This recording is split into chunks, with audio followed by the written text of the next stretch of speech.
Hi, everyone, and welcome to the new episode of Building a Harmonious Family with Nevena Bajalac.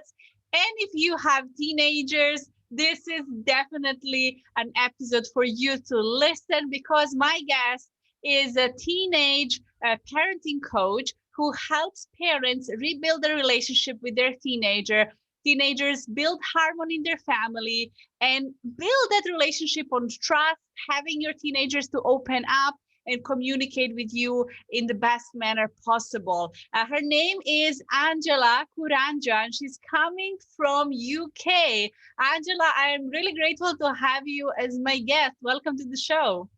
Thank you so much, Navena. Thank you. I can't thank you enough.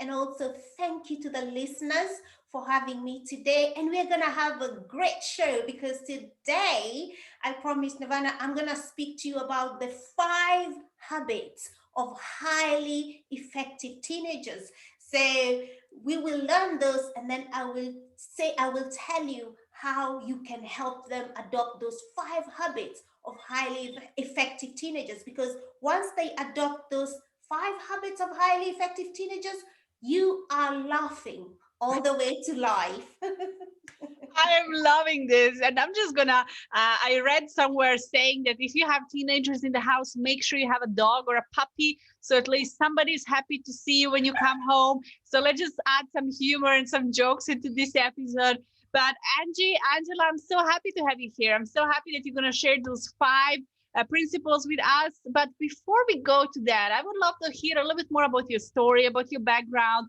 How did you start doing this? I know you're a mom of a teenager, and why are you so passionate about it? I mean, I know I am as well passionate about helping parents, but what is your story? Share it with us. Right. See, I was born in Kenya, and I came from a very impoverished family, extremely poor, and also extreme abuse. And obviously, you can imagine it's really difficult. But then I had a mentor when I was younger, when I was about twin teenage years. I came across a mentor who completely changed my life. And from then I learned that each one of us, no matter where you come from, you can transform your life. So for me, I was introduced to these habits. I didn't know there were these habits. Obviously, now I have studied. I am a psychologist. I'm an adolescent psychologist as well. So now I know what the person did for me. What they did for me was model to me, mentor me, and motivate me to actually gain these 5 habits that I'm going to be talking to you about.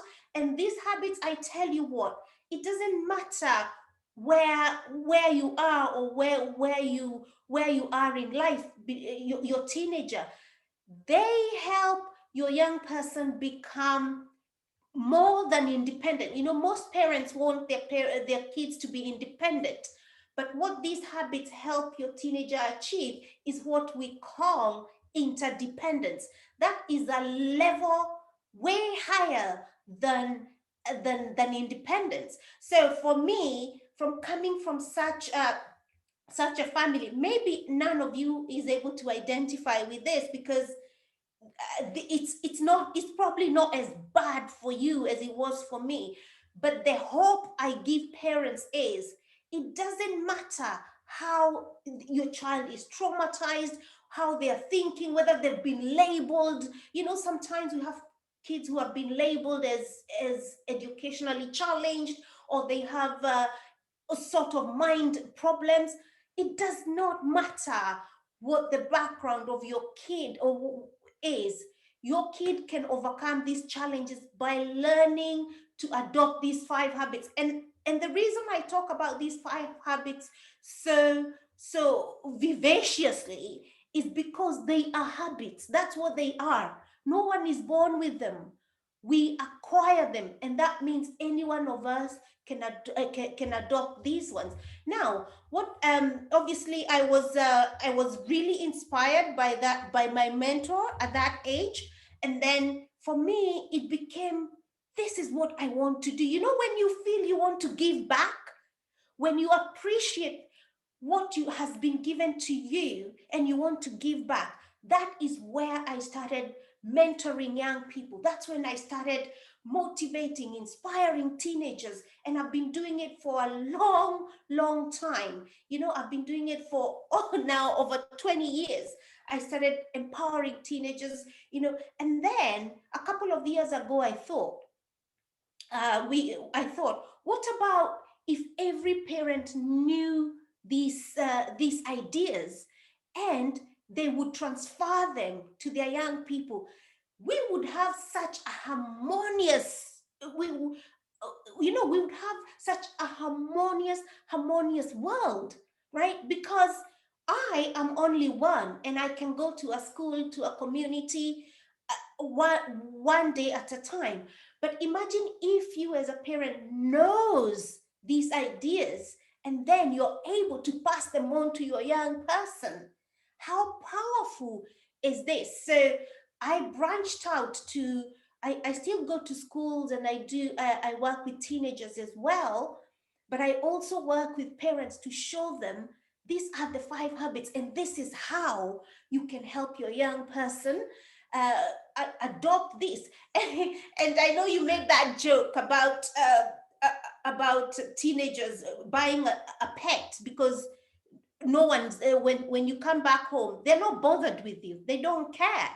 And and it's because in teenage years they are trying to carve out what we call independence, but because they haven't got the skills, they don't know that you can actually still have good communication skills together with the independence. And that's the level now, the level we're going to be calling we actually, in psychology, we call it interdependence.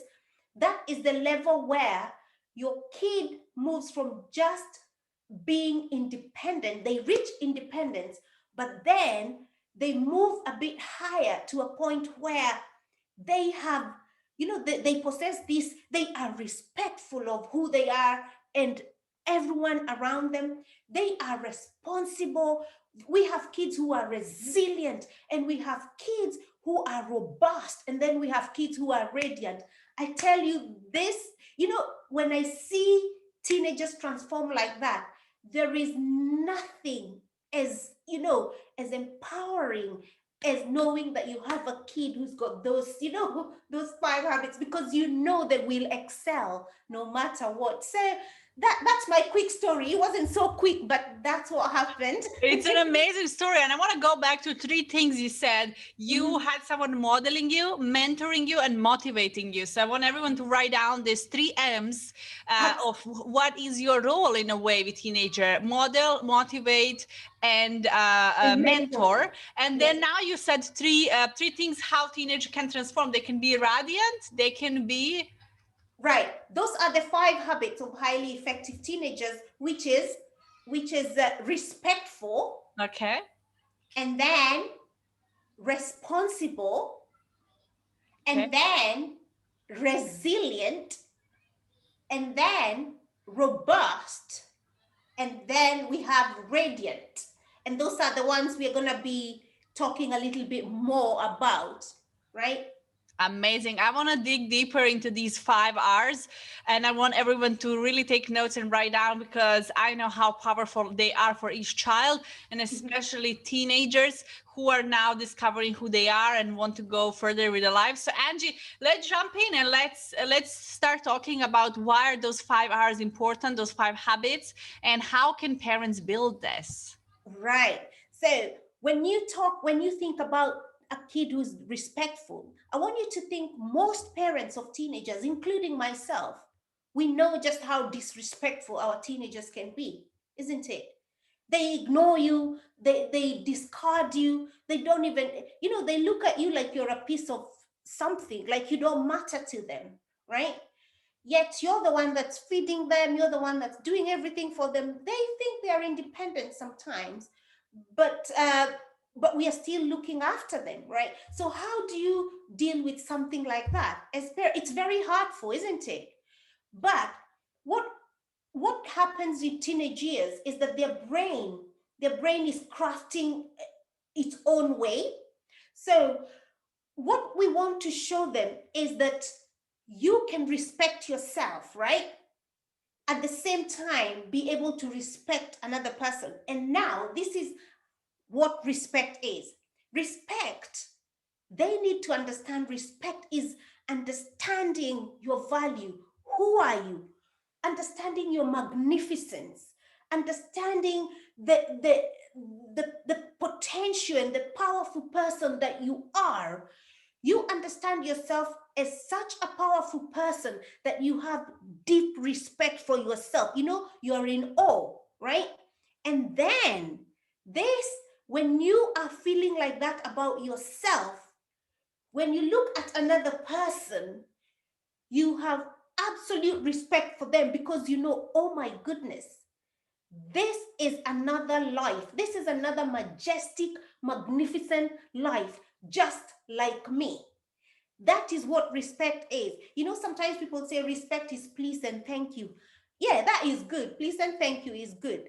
But respect is a deep appreciation of your own value, right? And when you have that deep appreciation of your own value, you have no choice but to have the same deep appreciation of another person because you understand how magnificent human beings are. Because when I speak to teenagers about understanding their value and understanding their magnificence, they think in terms of there is a life flowing through them, right? There's that life flowing through them. And then there is a field, you know, there's a field of energy, as Einstein called it.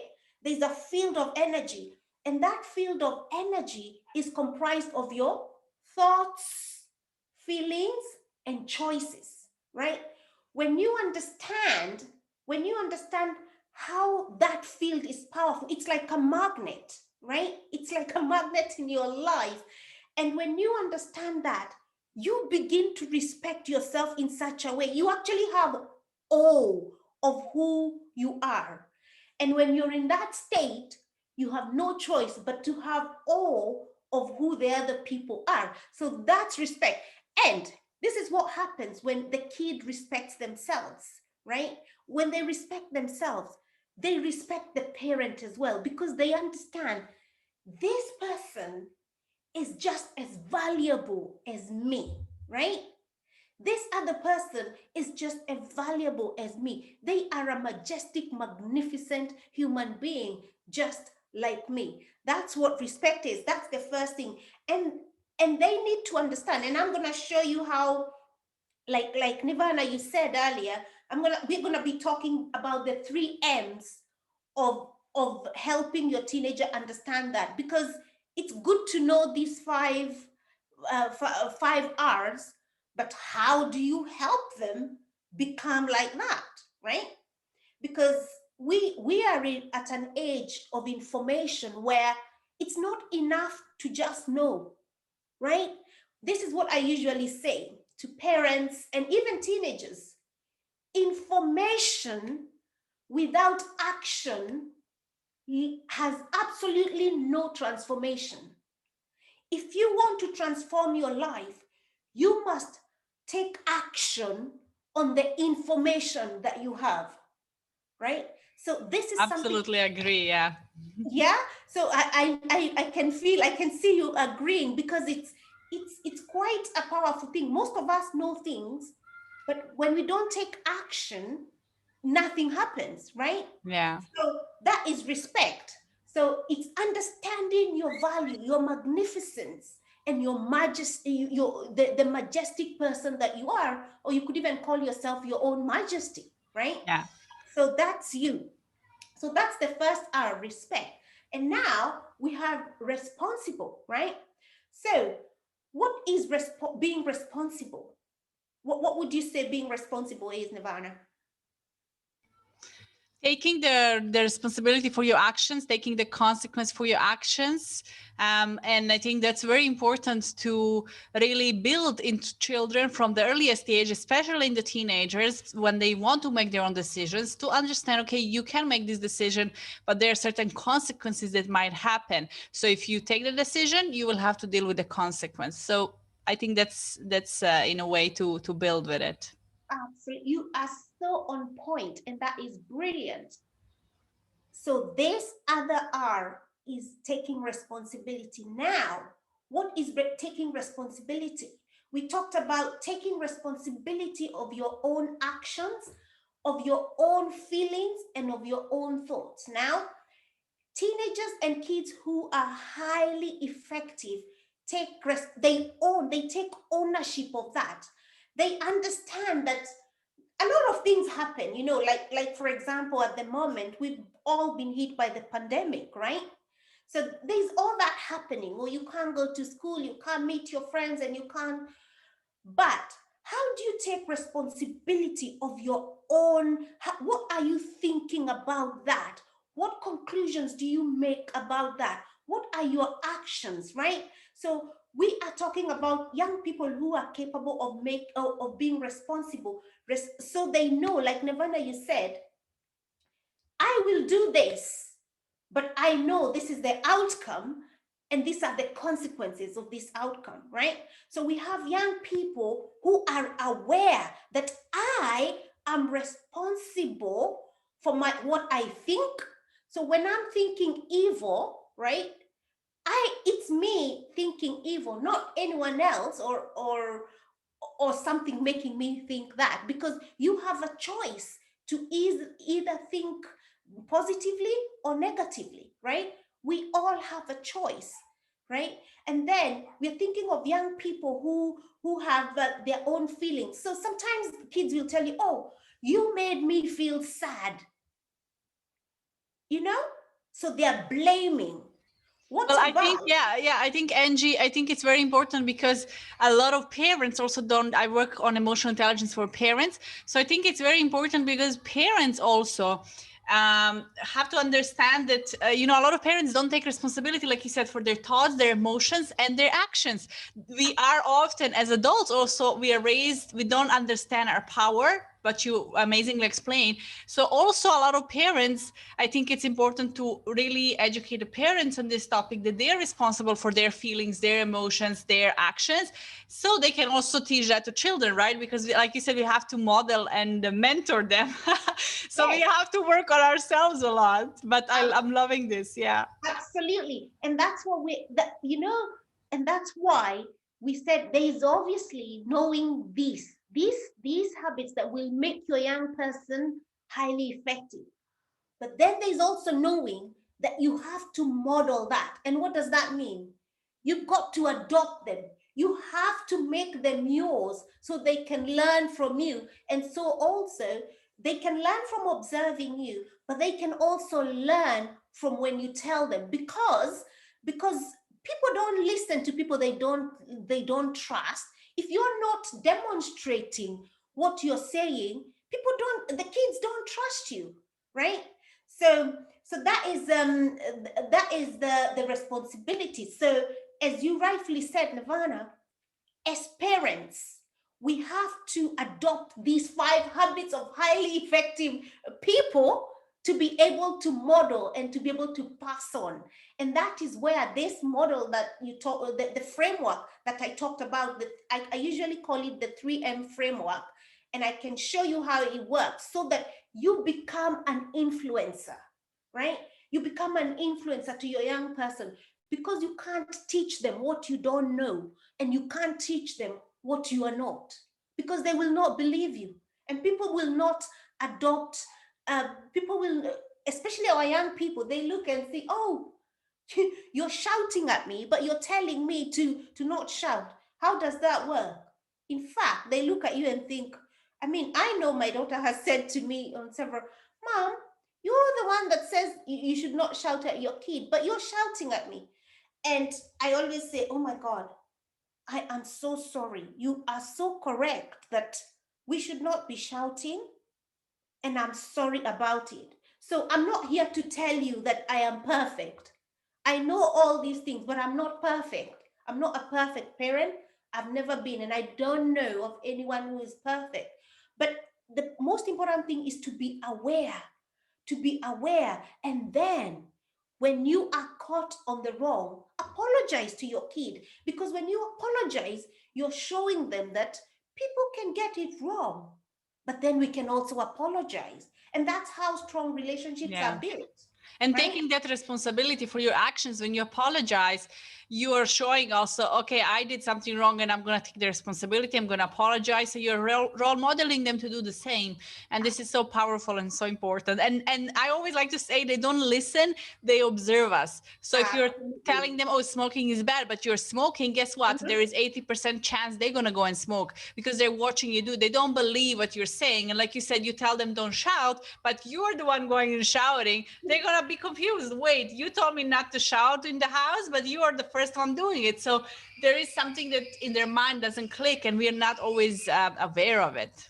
Absolutely. You are so correct. Now, if we move to the from responsibility, now let's move to resilience, right? So resilience is that ability of a young person or even ourselves to be able to face adversity and to be able to come back, because life is hard. There's a lot of adversity that happens to us. I mean, at the moment, we're just going through this pandemic. Our children, our young people especially, have been traumatized. This is, in our words, in psychology, we call it adverse childhood experiences. Each young person has experienced this. Why? Imagine school is where they spend most of their time. So that is like their job, right? That is where all their friends are, right? In school. And that's where they meet their teachers. That is their life. Imagine being denied that, right? You being denied that. That is, it's like someone has robbed something from you. And there's nothing you can do, right? Especially teenagers in teenage years, because they are more connected to their peers than anyone else. But then that was removed. It's like stealing. It's like stealing a little kid from the mother. That's what happened, right? So there's trauma there. There's also the structure was taken away. They used to go to school. Maybe I don't know how it happens there in Dubai, but in England, the kids go to school at 9 o'clock, they come back at 3 o'clock. So they know there is a structure, there is a rhythm. Imagine that being distracted, right? So they're going through a lot of trauma. But now, this is where we come in with being an effective young person. Resilience. How do you develop resilience, right? Because resilience is about looking at what has happened, even if it's adverse, but then processing it and giving it a different meaning. Because I tell you what's going to happen now. That's why there's so much mental health problem, because kids feel like they've been damaged, right? But we can help them process and develop that resilience. And how can we do that? Help them look, yeah, this pandemic affected everyone, right? But how can we look into the future with hope, right? And actually help them process, right? It's okay. Let's talk to them about people in the past that have undergone tragedy and they have come through. I mean, at the moment, I have a program that I'm showing young people about almost a very similar situation for myself. When I was going to high school, I missed so much school. Why? Because my parents could not afford to pay my school fees, right? As I said to you, they were very poor. But then again, I met that mentor, and she said to me that you need to change the way you think about this situation, because I was feeling so hateful about my parents. I was feeling angry about, and she said to me, it's you are justified to feel like that. But when you're feeling like that, when your body is in that state, when your mind, when a teenager's mind especially is in that state of anger, hatred, hopelessness, shame, right? Because I was feeling shameful because my parents couldn't afford it. There's all those negative feelings. But she said to me, when you're in that state of of negativity, you lose the part of the brain that is creative. You cannot use the part of your brain that is positive, that looks forward, that can learn. You completely lose that part of it. You don't lose it, but it's dormant. But then what is happening at this point is you're so focused on this anger, hatred, and all that, then you are caught in a trap. And we know, again, like I said about that field, that field of energy, when you are in that situation, that's how many young people have mental health problems, even older people. Yeah, You I get love that, and I think it's such an important, really important thing to talk these days. I'm a big supporter of mental health for families, especially during this pandemic, and I'm loving this, absolutely loving these tips, and I'm loving your work. I'm a big fan of this, and I think a lot of parents are really, really struggling with the teenagers. But I want to always say you have to start with yourself, and also have these 5 habits in yourself. Work on yourself, admit to yourself that you need also some work, and then also transfer them to their teens. So Angela, we're gonna have to wrap up here. So I want to just ask you, everyone who want to connect with you, of course they're gonna have the link and they can reach out to your programs and your website, and really learn from you how they can build these 5 habits. But I want to ask you for the last advice. What's the easiest way for parents to start if they want to start build these? And you mentioned a model, mentor, and motivate. What is the easiest thing to start? And I would like to kind of finish with that and give the last tip to parents. right. I want you to think about being a model and to start thinking about being a model, mentor, and a motivator. And think in terms of how can I manage myself? Because until you can manage yourself, your emotions, you cannot manage or help anyone else, right? So that is the first tip. So you need to look at yourself and say, what am I showing? What am I demonstrating to my young person? And we've got, in fact, I want to invite you for a free, it's a free masterclass. And you can go to www.raisingremarkableteenagers.com, and it's /class, right? So raising remarkable teenagers /class. And I will show you exactly what to do, because, and if you haven't got time, it's actually a 75 minutes free. It's free. It's a free masterclass. So you don't have to do anything. But I want you to think in terms of what can I do today? The first thing I can say you do today is check yourself. How am I thinking at this moment? Am I thinking positive thoughts or am I thinking negative thoughts in anything, right? Because we have to manage ourselves first before we are able to manage other people, and also before we are able to demonstrate what needs to be done, right? So that's the first thing. And I want you to think of this as looking after yourself, cleaning yourself, right? Think of it, cleaning yourself before you look at yourself in the mirror. Because if you don't, what you will see in the mirror is exactly how you are, right? So think about cleaning yourself. Think about cleaning yourself. And then I know we didn't finish the 5 habits because of time, but I want you to think about respecting yourself. Remember the things we talked about, respecting yourself? Remembering you are of value. You're a valuable human person, right? And a valuable human person, how do you treat something of value?